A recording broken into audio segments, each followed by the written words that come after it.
Police in Texas investigate what caused the deadly concert crush. As the first of the 8 victims are named, officers raise fresh questions about what's led to the tragedy.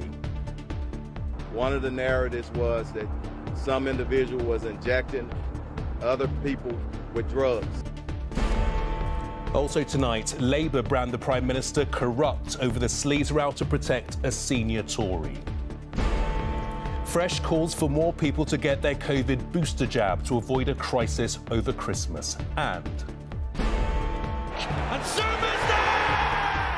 West Ham puts 3 past Liverpool, but is it enough to send them to their first defeat?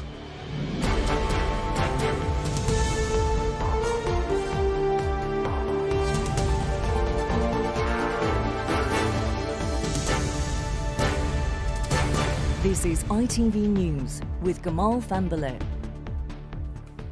Good evening. The first victims of the deadly crush at a music festival in Texas have been named.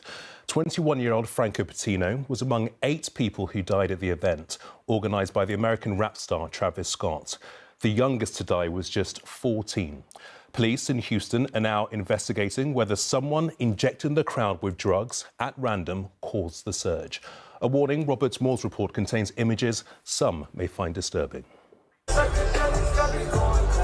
As the investigation gathers pace into the deadly crush on Friday night, new video has emerged of how it all began. Those at the front of the crowd were being pushed up against this security barrier at the very start of the show by the rapper Travis Scott. Some were hauled out to safety. And as the singer himself became aware of the situation, we need somebody to help him. Somebody passed out right here. He called for organisers to help. Right, security, somebody help, jump in real quick, keep going. For many concert goers, it wasn't enough. That's okay, real quick. Some desperately tried to get the attention of the festival's camera operators, realising organisers didn't understand the gravity of the situation. Travis Scott has now spoken of his horror at what happened, saying he didn't grasp at the time the scale of what was occurring underneath his elevated stage. My fans really mean the world to me, and I always just really want to leave them with a positive experience.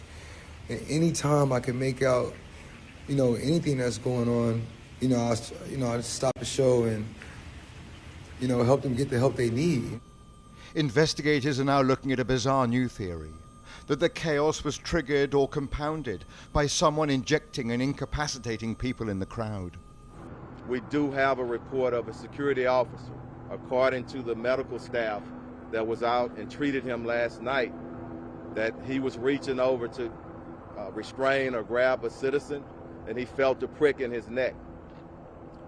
When he was examined, he went unconscious. Those who died on Friday night ranged in age from 14 to 27 and included Franco Patino, a 21-year-old engineering student. Certainly the response of paramedics was slowed as they struggled to get through the crowd. Some concert goers even dancing on the vehicles as emergency crews tried to respond. The entire Astroworld festival has now been cancelled, as people light candles and lay flowers to remember those who lost their lives here. Robert Moore, ITV News, in the United States. Sir Keir Starmer has accused the Prime Minister of a pattern of corrupt and contemptible behaviour. The Labour leader said Boris Johnson had trashed Britain's reputation as a democracy by protecting former Conservative Minister Owen Paterson, who was found to have broken lobbying rules. And, as our political correspondent Carl Dinnan reports, there's growing anger too from some on the Tory backbenches. The Prime Minister marked Diwali at the Neasden Temple in London today, while his opponents tried to ensure he was left holding responsibility for the botched attempt to change the Common Standard system. And they're doing so in the strongest terms. Along comes the Prime Minister. Instead of upholding standards, he orders his MPs to protect his mate and rip up the whole system. Now, that is corrupt, it is contemptible, and it's not a one-off. This Prime Minister has form, he has pattern. Many Conservative MPs are also furious about being ordered to vote against their better judgment to block the suspension of Owen Paterson for lobbying. The ayes to the right, 250. The noes to the left, 232. The government now admits this was a mistake. With hindsight, the motion that we brought forward caused some controversy. With hindsight, we wouldn't have brought that forward. That's why we decided to withdraw it. But behind that was a very important principle, which was having an appeals process, having due process in these issues. In most other walks of life, if a decision's taken that people feel aggrieved by, they have a right of appeal. MPs may still consider some kind of appeals process. But once a perception of sleaze takes hold, people look for other examples. Today, the Sunday Times said 15 out of the last 16 Tory party treasurers, who'd all donated more than £3 million to the party, were then given seats in the House of Lords. The Conservatives say they were ennobled for their philanthropy, not their donations. But the unforced error has cost the Prime Minister considerable political capital within his parliamentary party, and also has the potential to damage the Conservatives at the ballot box. And Carl is with me now. How concerned will the Prime Minister be over all of this? Well, sometimes it's quite hard to tell how concerned Boris Johnson is at all. Sometimes he seems to quite like breaking up the old ways of doing things and annoying people.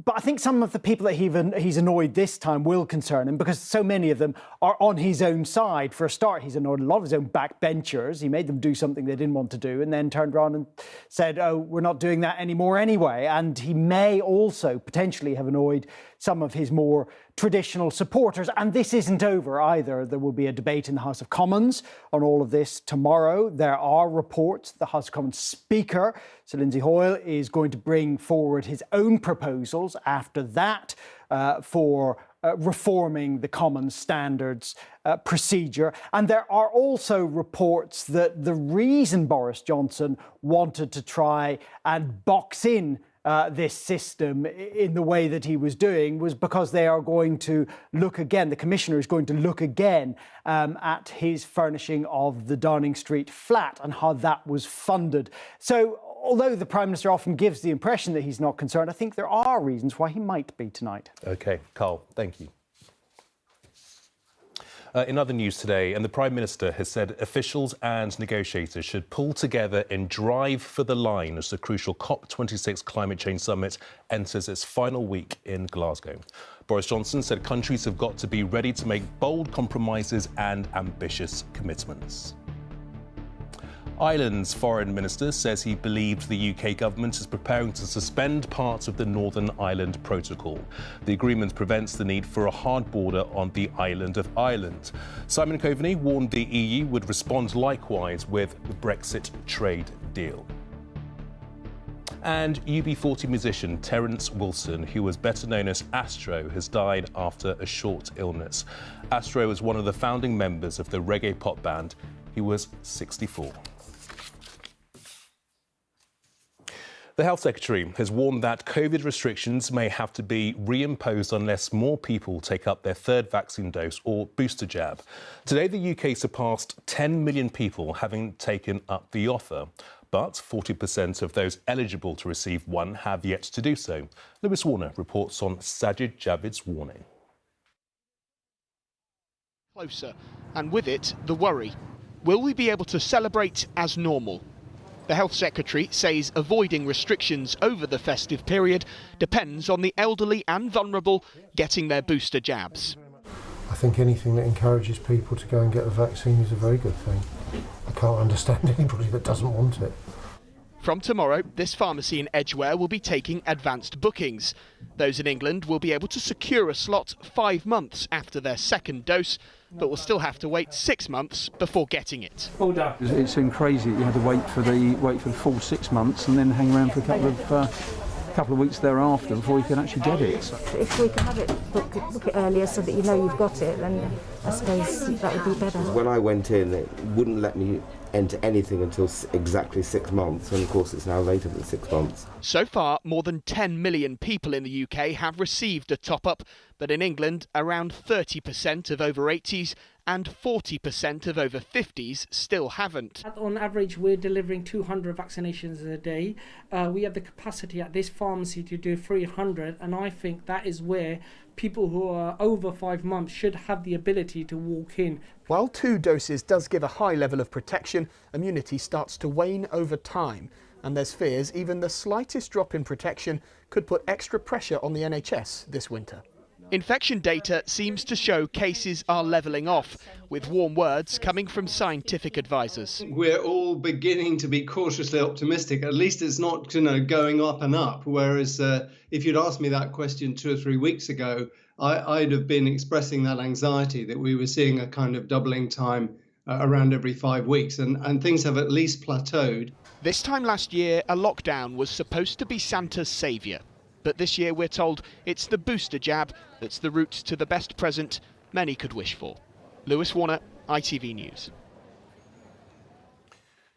Troops have been deployed onto the streets of the Iraqi capital Baghdad after an attempted assassination against the country's prime minister. A drone laden with explosives struck his home inside the high-security green zone.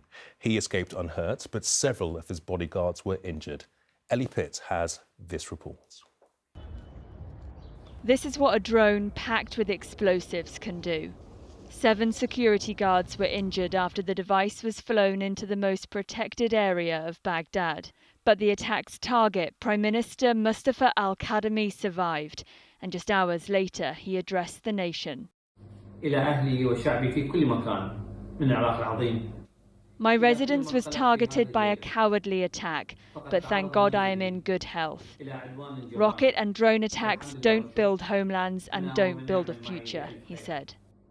In another show of defiance, he met with the Iraqi president, a bandage on his left wrist, the only sign of what had happened this morning. No one has claimed the assassination attempt yet, but there have been protests in Baghdad following the result of last month's election,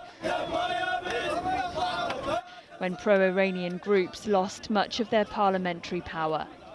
Al-Kadhimi may have appeared confident today, but an increased military presence on the capital's streets suggests tensions here aren't simmering down. Ellie Pitt, ITV News. To sport, and there was drama in the Premier League where Liverpool fell to their first defeat of the season at the hands of West Ham. The London club's victory means they jump up into third in the table ahead of Jurgen Klopp's side. Chris Scudder was watching all the action. No team had burst Liverpool's bubble this season, but West Ham were flying high, reaching for the sky. Far better than Liverpool keeper Alisson. Fornals bends this one across. Oh, it's gone right in! The Brazilian's reach was breached, an own goal after 3 minutes. Sometimes those dreams just fade and die, but not when your team can work magic like this. It's Alexander-Arnold! Oh, there was nothing that West Ham could do about that! A fabulous free kick from England's Trent Alexander-Arnold, 1-1.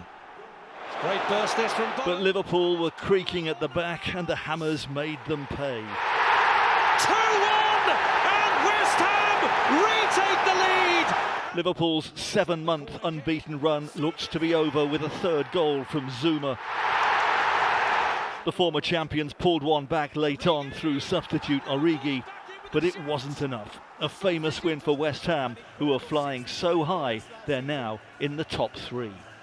Chris Scudder, ITV News. Well, elsewhere in the Premier League, Arsenal beat Watford 1-0 with a goal from Emil Smith-Rowe. The Gunners' third straight win takes them up to 5th place. In the other game of the day, Everton, Tottenham, Leeds and Leicester all drew.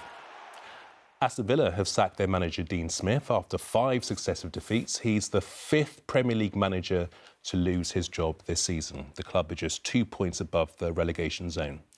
In Scotland, Celtic moved up to 2nd place in the Premiership thanks to a 4-2 win at Dundee.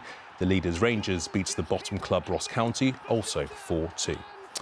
And in the Women's Super League, Tottenham scored an equalising goal deep in stoppage time to force a 1-1 draw with Manchester United.